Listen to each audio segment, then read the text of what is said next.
Welcome to Season 2 of the Making Bank podcast, where we continue our exploration of South Florida's entrepreneurial landscape with host Keith Costello, co-founder and CEO of Locality Bank. Sit back, relax, and let South Florida visionaries guide you on an entrepreneurial journey from tribulation to triumph, sharing the very stories that have shaped them. Bryce, Harlow, welcome to Locality Bank's Making Bank podcast. Why, thank you, Keith. Thanks for having me on. Absolutely. We're glad you could be here. And, you've got a great story. You may be one of the few people to say that, so. No, not at all. You're being modest. We like having people at all different levels, right? So you're right now, you're going through that building stage, that's awesome. And that's something that everybody can learn from because you're exhibiting courage, you're exhibiting faith, you're exhibiting all those attributes that entrepreneurs, and there's going to be a ton of people listening to you and learning from what you say today. So, embrace that and share kind of everything that you're going through because it's going to be helpful to a lot of people. So I want to start, as I usually do with everybody. Like I said, I'm a simple person, so I kind of like to start at the beginning and talk about, where you grew up and tell us about that and tell us about your family and what your childhood was like. Well, yeah, just to give you an idea, my dad was a partner with Arthur Andersen. So born in Chicago, lived in Denver, basically been down here in South Florida for my parents have been down here for close to 30 years. Mm-hmm. So did my schooling at SMU and graduated there, went to Naples for a couple of years, worked there. Let me stop you for 1 minute. So any entrepreneurial things that went on in your childhood? No, I thought I needed to be an accountant in order to be successul. Interesting. So you're going to be like your father. And I realized I was not any good at that, but you always need a good accountant. The biggest thing is just being around his clientele. So when he was with Arthur Andersen, you're around the Wayne Heising, you're around the Terry Stiles, you're around the Bob Mosses, you're around the people that built this community and did this. So that was one of the things that stuck with me is the charisma and who these people were and what they created and how difficult it is. But then when you met them and you met their employees, just what that just enthusiasm they had. And, I went to SMU. Dallas is a massive city. But what I saw and experienced here in Fort Lauderdale was the epicenter of entrepreneurism. So when did you come back? So you graduated from SMU? I graduated from SMU in 99. Your parents were here. My parents were here. Graduated in 99. My first job was at Boca Resort. My buddy, John Tolbert, who's the best salesperson I've ever seen in my life, hired me out of college. Said it was a forced hire. And then from there, went to Naples, worked at Naples Grand selling golf memberships, worked under a guy named Mike Brooks, where I learned the importance of customer service. So, at first I didn't really know what I wanted to do, but it's you take a step back in life and you see what these people taught you and how to implement it in what you're trying to develop and be. So you started learning sales right out of college. I learned sales. Really. This guy, John, when he would present and do his presentations, he was just electric. And his vision a lot of times is like, okay, that doesn't make sense, but you're like, I believe in this guy, and I just saw the salesmanship of it, but then he always had the people behind him to help implement it. And I realized how important that was. And then Mike Brooks, it was a whole different level. Undersell everything, but over deliver and just the importance of customer service. Wow. So it was like for you, like first growing up thinking you want to become an accountant. And then it was like, that's a huge pivot because accountants are generally not known as being great salespeople. Correct. I took summer school. I got C's and D's. It's just like, this isn't going to work. So That's really, when you're looking at my SMU, that's why I ended up in advertising. Interesting. So that's great. Well, that's a pivot. Yeah. That's right. Identifying your strengths. It was a total pivot, but I would say I was always geared more towards sales, initially out of college. Yeah. Well, that's great. So then you decide that you're going to get into the furniture business. So how did you decide to do that? Well, I learned quickly, I never want to do a job I don't like. So I was working in Dallas, loved living in Dallas, but could not stand the job that I was doing. There's nothing worse than waking up on Sunday, going to a crappy job on Monday. So fortunately, my dad ended up buying like a steel case dealer down in Miami. And he's like, hey, come over here, take a look at this. So I'm like, all right, I'll take a look. So I go down there. He's like, I don't like this business. I don't like this industry. It's kind of just, it's just too tough to get things done. So he sold it within 6 months. And the way I saw it is, wait a second. I think there's nothing cooler than creating a space and doing a design and seeing it come to life. And I was like, there's something to this that we can make it easier and streamline it. So from there, once he sold the business, I started my own business, and that took off. It did really well for the first couple of years, right before the financial crisis. You remember that 2006, 2007, everyone's ripping, and everything else. And so business is just booming. I'm minting money, being done with everything I spend money on and everything else, thinking I'm, the cat's meow on everything. So all of a sudden that financial crisis hits. One of my biggest customers, and I don't know if I can say it here or not, but turned out to be Rothstein. So he was the only one buying all the furniture and everything else. He's buying a lot of stuff. He was buying a lot of stuff. And I remember doing stuff at Heisinger Holdings, and Wayne would always ask me, he's like, Bryce, so what companies are doing stuff right now? Because it was total lockdown. I mean, you remember that. Right, It was dead zone. I'm like, no, this guy Scott Rothstein, we're doing all that stuff. So next, obviously, how that story ends, but I'm holding the bag, and what's interesting is just the circle of life though. And, the law firm that represents them was not represented them, but was trying to claw back the money and all that, but it was Paul Singerman. Yeah. So it's interesting, I'm going in there, they're like talking to me about clawbacks. Did you get, any preferential payments or anything like that? I'm like, no, but I'm, you're in the process of losing everything. Right. So it's just, but at that time I was like, oh, they're the enemy. They're trying to do this. And now it's, they become such a great partner and mentor in life between James Berger, Paul Singerman, Jessica Pavlik, like these people. It's really interesting where life takes you when you think you're at your worst moments may turn into the best moments. Wow. And that's really what I drew from that. But from there, I ended up going to JC White. And can we just pause on that for a minute? Because that was great what you just said. Some of the worst moments can become some of your best moments, right? Hands down. You were going through that really tough time. I mean, because we all remember that. Because not only was it a financial crisis, but then we had our own mini explosion here, because anybody who was doing business with Rothstein, and there were a lot of people who were dragged down into that because there were a lot of people doing business with him. Not a lot of people who were admitting it, but a lot of people got hurt by that. And the fact that out of that you established these new relationships that still today are important and valuable to you. Oh, absolutely. That's a real lesson. And I remember my dad always telling me, like, Bryce, you didn't do anything wrong. You didn't do anything wrong. Like I met the guys and everything, and they were all nice. They were friendly. They were full of all the philanthropy and everything else. But they were the only company really doing any business in Just town. So you don't feel bad, Rothstein was an investor in my first bank. Okay, you feel better now? Okay, you're not alone. Yeah. So then you went on to JC White. Went on to JC White. Had a good 7-year run. Mm-hmm. And just so people who don't know, that's a big office. Yes. The company. The setup that Mark Feltenhoff set up is incredible. And one of the things I learned from him is buying the product the best way. And he really, for the first time, gave me the flexibility to go out and just get it done. So I was on the road meeting all these national clients and customers, built up a sales platform. But the thing that I learned about working there was how great his back house operations is. I mean, that the original founder passed away, then Mark took it over.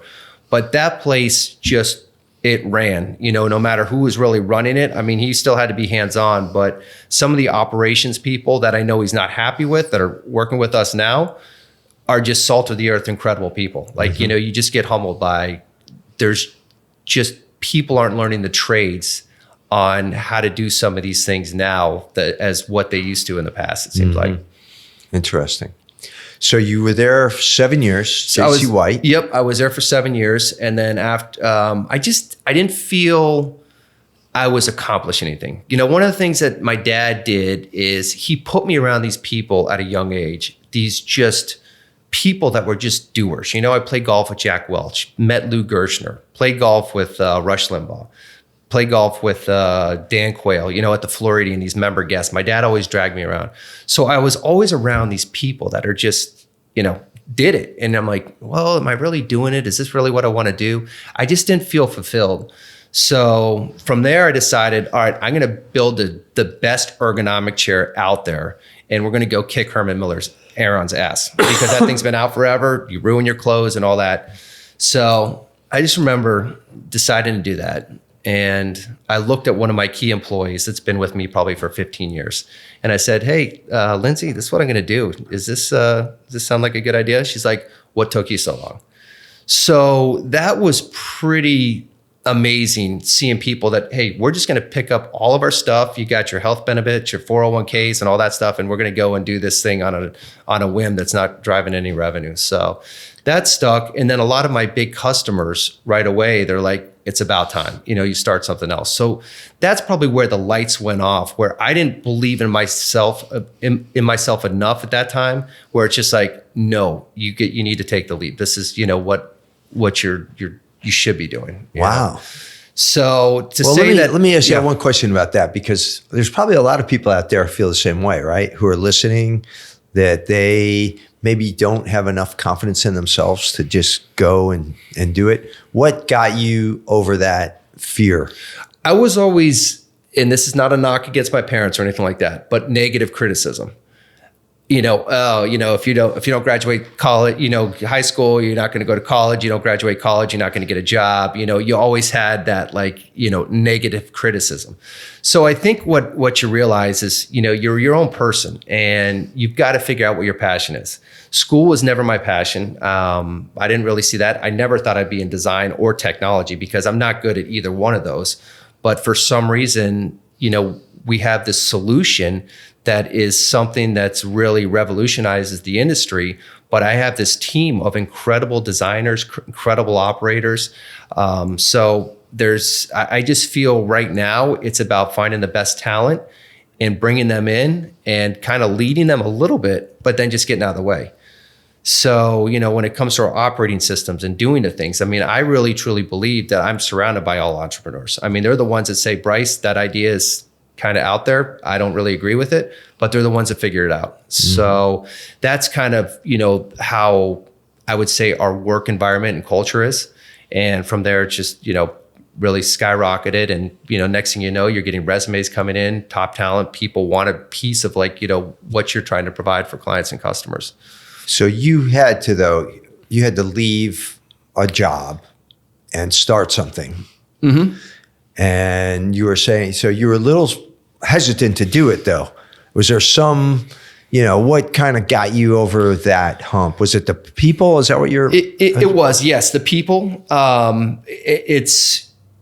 I've always been a team player. I may have an idea, but I have also, what's important to me is my employees really prop me up. It's like I may come out with something, but they're going to make sure that it gets executed. So I have my team in place, which made a big difference. But the biggest thing is just, when you start your own thing, people say, okay, well, if you start at zero, you only have up to go. That's bullshit. Because when you're an entrepreneur, you're looking at millions of dollars in the red. You're looking at your burn rate. You're like, when does this end? Right. And how much of a deadbeat am I? You got an investor with you. You're burning all this money. Your manufacturing's delayed. So it was just stomaching that whole thing, and then understanding financials. I was always sales, and I would just crush a expense report, and do things like that. But now it's understanding the full circle. How important cash flow is. Making payroll, doing the different things, figuring out the right benefits. So it was a whole different responsibility that I really had to. Now, was there some overlap between JC White and when you launched Align? Initially there was none, because I had the conversation where I'm just going to go create the manufacturer chair. Yeah. So it was fine, everything and all that. And then all of a sudden we're probably 5 or 6 million in the red, trying to get this thing launched, having all sorts of production delays. And I'm like, oh shit, I think, we're going to need to figure out something for cash flow. Yeah. So from there, we pivoted And I've got to give Lindsay and Nicole and a few other people credit. In over a 2-week span, they almost created a full distribution, which really saved the company, which is really launched us to where we're going now. So from there, instead of just focusing on chair and selling a product, we sold the whole ensemble when you go into the building. Right. So from there, we started cash flowing. We started making some money. We had national clients that, knock on wood, they stuck with us, really saved our company. But from there, yes, I had competitors try to shut us down. I'd be having lunch in Arizona and we'd have like a $700,000 order. Next thing I know, the manufacturer decided not to ship the product. So I'm sitting there having lunch with all their executives and their VPs and everything else, sitting there. All right, what am I going to do when Monday all these trucks are supposed to arrive? And that's what I've been told and everything else. So I'd spend my weekends on the call, with attorneys, lawyers, and everything else doing that. But no, it was, people say it's tough enough to start a business, but my competitors were always trying to trip us up, whatever they could do to like pull something out from under you and all that. So it did get a little dirty. But it is what it is. If I'm them looking back, I'd be a little bit fired up. I wish we could have come to the table and said, hey, how can we make this bigger, or do something together. But, life just, it figures itself out for some reason. Yeah. Well, with, obviously as a startup and you've got all these big, you got some big competitors out there and they're like, they definitely don't want to give up market. I can relate, right? Yep. We're up against Bank of America and, the huge banks that are out there. And, sometimes it surprises me that, we'll be going after what we would consider a perfect small piece of business for us. And all of a sudden I'm like, Bank of America is like, upset because we're taking like a $3 million loan from them. Yeah. And so did you realize that, was that the same thing that was going on? Were they just like going after? Oh yeah. So it was more silent killers. I'd wake up and just figure out what's the next thing they're going to pull. So we're supposed to use this, like what they call open line.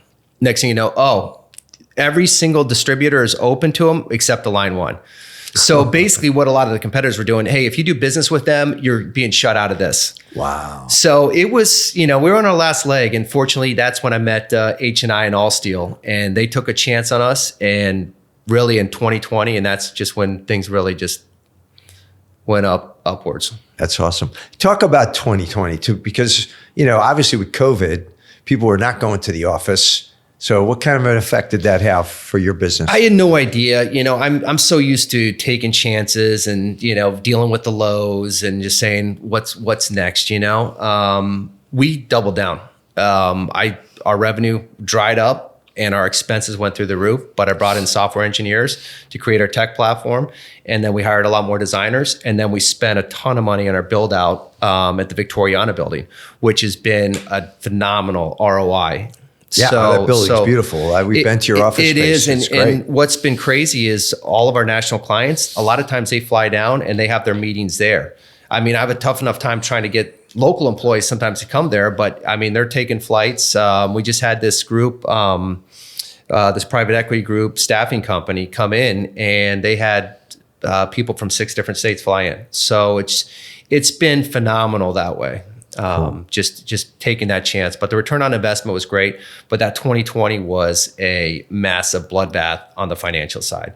But then the following year, 2021, after we made all those expenses, our revenue, I think, grew 600%. Wow. So it did pay off. That's great. And now you're on track. So for the future. So talk to us about that. What's the future of Align One? Future of Line One is really coming in and being a full service. So when you come in and do your TI build out, we make that space explode and come out and, make it live, make it easier, take out some of the layers of the back and forth with what your budget's going to be. What I want to come in is become a full turnkey solution for a lot of customers. We're going to deal with the GC. We're going to deal with the architect. We're going to work with the designer.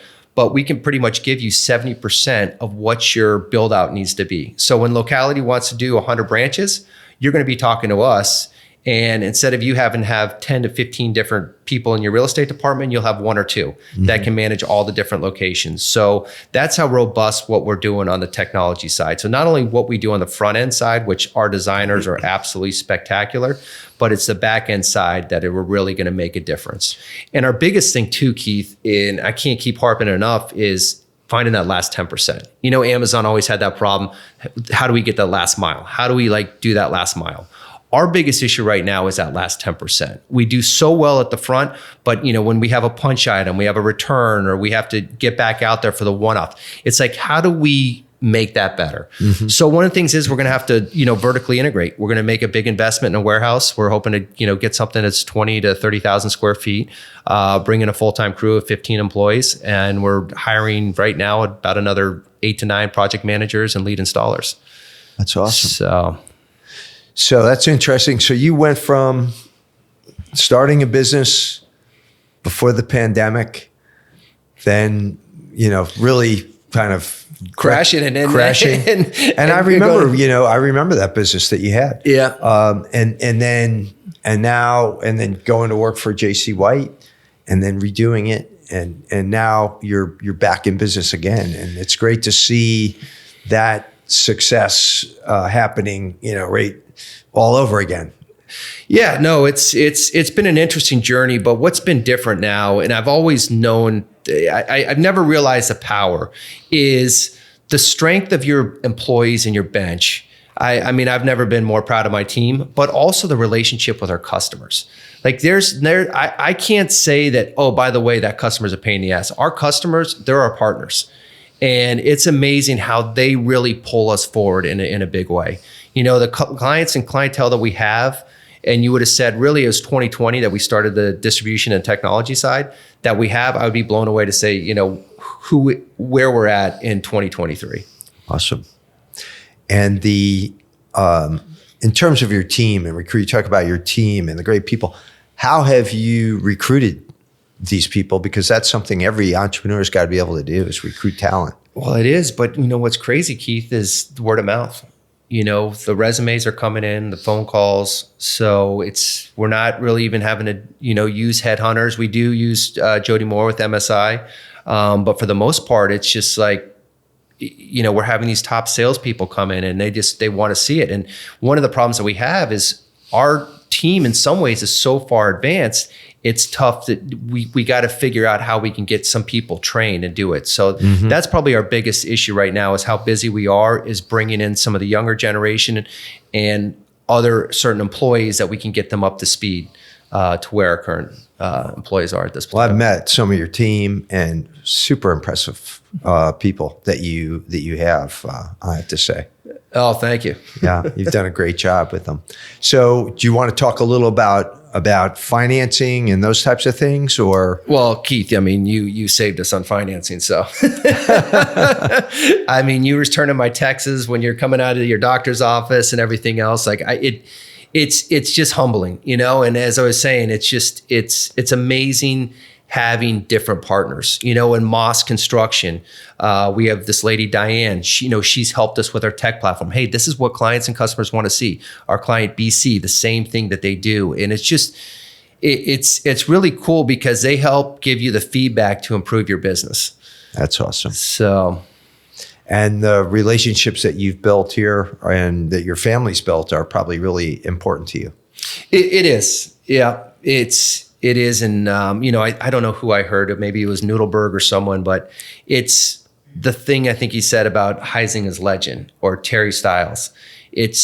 That's when I was a kid, those guys were obviously in their heydays and everything else, but it's like this city and what those guys have built and created, and like a Bob Moss and, these other just incredible entrepreneurs that have built these multi-billion-dollar companies and built downtown. It's really a cool city. And I just hope the younger generation and these people at Nova and everything else realize, what these guys got going, to make it a better place. Yeah, no, it is. Yeah, you think about any of us who grew up in Fort Lauderdale and spent time when Terry and Wayne were, in full swing. I mean, it was like an incredible. And these guys were electric, Yeah. It's they just had this charisma, but it was crazy. I remember sending them an email on a Saturday or like, hey, how do I get into AutoNation to give them and it would be Steve Hudson or Terry like responding that Saturday or something, and then connecting me with Mike Maroney. And then it's just like, I'm so naive. It's like, I don't have a, main manufacturer or anything like that. And the guy's like, what do you want me to do? Like, he's going to take the meeting, but it's like, why are you wasting my time? But it's just guys that, just what they do, Yeah. and that just means a lot. That's excellent. So, anything else you want to share that would be helpful to people, entrepreneurs who are listening, would-be entrepreneurs, any particular things that you went through? Don't buy into the hype. Your highs are not that high, and always remember your lows are not that low. That's good. So advice. you'll have a lot more lows, but just realize there's light at the end of the tunnel.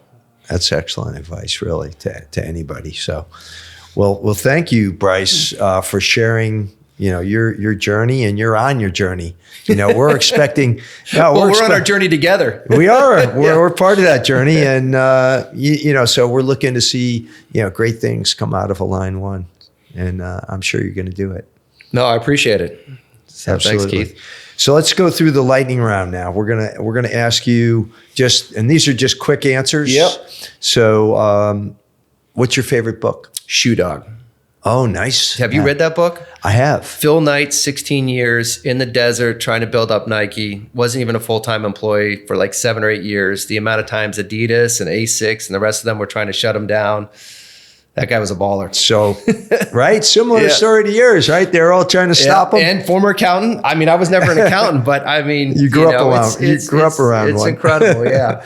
Did you see Air? Netflix. So I was putting that as one of my favorite movies. Prime, I think. That's up there with Braveheart. There's never a better corporate story that you see the people behind the scenes, and then just that exuberance of that team when you win. Yeah. And we had one of the largest companies in Florida, and we won that. I think probably 90% of our employees, that was their high of what they've had with our employment when we got the call to do that. And it just brought back the memories, watching Air when they signed Jordan. Yeah. Yeah. So now we know one of your favorite movies. What's one fear that you've overcome?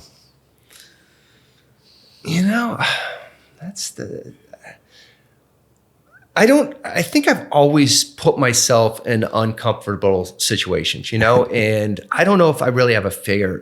It's like, I've been low and had low points where I don't think I really fear failure. I mean, doing a podcast this is the first time doing a podcast. So I was a little bit, all right, I got a microphone and I don't know how this, but I really don't, I don't really have a lot of fear anymore, or really look at it that way. It's more of like how to overcome it. Yeah. Good. How about someone you admire and why?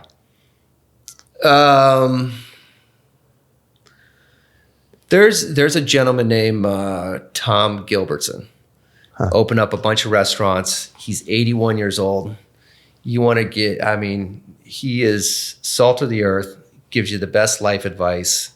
And I just remember when I was going through something recently, and he's just like, Bryce, don't get so emotional. Don't make it emotional or something like that, and just he's been a special person to me. Oh, that's nice. Yeah. Who's one person, living or dead, that you would have dinner with if you could? Oh, Ronald Reagan. Wow. That guy's such an incredible leader, such an eloquent speaker. How he brought the country together during those times, where the high gas prices, basically, brought in the allies together. I mean, I thought that guy, the more you see, is just such a special human being, special leader. And then the other one would be JFK. I mean, I would love to hear what he was going through, with the Bay of Pigs, right before we could have gone to nuclear war. So that would be another one. Yeah, both of those are great. I mean, I think too, Reagan, I remember when I went into the Army, it was 1980, Reagan had just become president, and it was like, it could not have been a better time to be in the military. I was like so proud to, and we're just coming out of all the Vietnam. Yep. So anyway, I love that one. We talked a little about AI, so this got to be a quick answer though, because some people I ask them about AI and they go on and on. Okay, so AI, just one word, and that's all you get. Is it something to be feared or something that you're excited about? I'm on the fence. Okay, we'll take that. My thing is, and sorry, I know it's got to be a quick answer. I just don't want it to take away people's thought processes and doing things and learning things. I think from our design element, it's going to be a game changer. It's coming. It's going to help make things faster, get things turned around quicker. But it's not something I fear. I just fear. I would put it as like, spending too much time on video games. I just want people to keep doing what we're doing, meeting in person, talking, doing things like that. I don't want that to take it away. I don't want people living on their screens, Okay, good enough. How about you? You live in Fort Lauderdale, so favorite restaurant? I thought you were going to ask about favorite restaurant you're going to pig out on, and I'd say Jack's Burgers. Which one? Jack's Burgers. Oh, Jack's Burgers. I love Jack's Burgers. We do collude a lot on commercial. I know, but yeah, I like the ambiance there. It's great. Love that place. Yeah. It's great, especially if you have a boat, like to pull up there. How about what's a song from your youth that is like motivational? Oh, I mean, I'm an 80s person. Def Leppard, Pour Some Sugar on Me. I like it. And I'm not embarrassed to say it. That is a good one. Tell us about, you told us, about Tom Gilbertson. Who's another mentor that you would say that really helped you along the way? My dad, I think he's put me in the right places to succeed. Like that's been good. Wayne Heisinger taught me the importance of a handwritten note. It's in my office. I remember how much that meant to me and how important it is now to, show appreciation to people. Mm-hmm. So yeah, that's two good ones. And what about your highest moment and your lowest moment in business?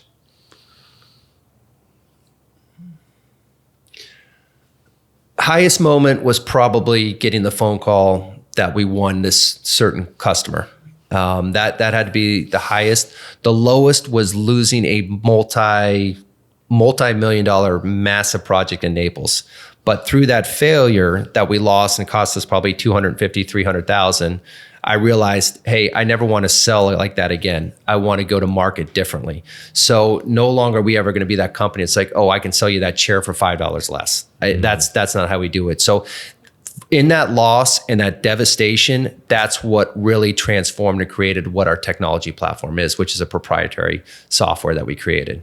That's a great, it's great that you had, hopefully everybody learns a lesson from their failures, right? That's what we all hope, right? Because if you don't, that was, you just got hurt bad and you didn't learn anything. So that's great that you added that. So how can people get in touch with you, Bryce? Easy. Yeah. Cell phone. A lot of times if they'll reach out to maybe Nicole or Lindsay or Joanna, but what's your website? Website is www.align1solutions.com. But my email is bharlow@align1solutions.com. And you're on LinkedIn? On LinkedIn, but we're going to be redoing our website. We're going to be redoing our LinkedIn. So, but yeah, you can get through to me no problem that way. All right. Well, great. Well, thanks for being our guest today, and great to see you, and good luck with everything. Thanks, Keith. Thanks for tuning in to Locality's Making Bank podcast. Be sure to subscribe on your favorite podcast platform to catch the latest episodes, and visit localitybank.com today to learn more about all the benefits of banking local.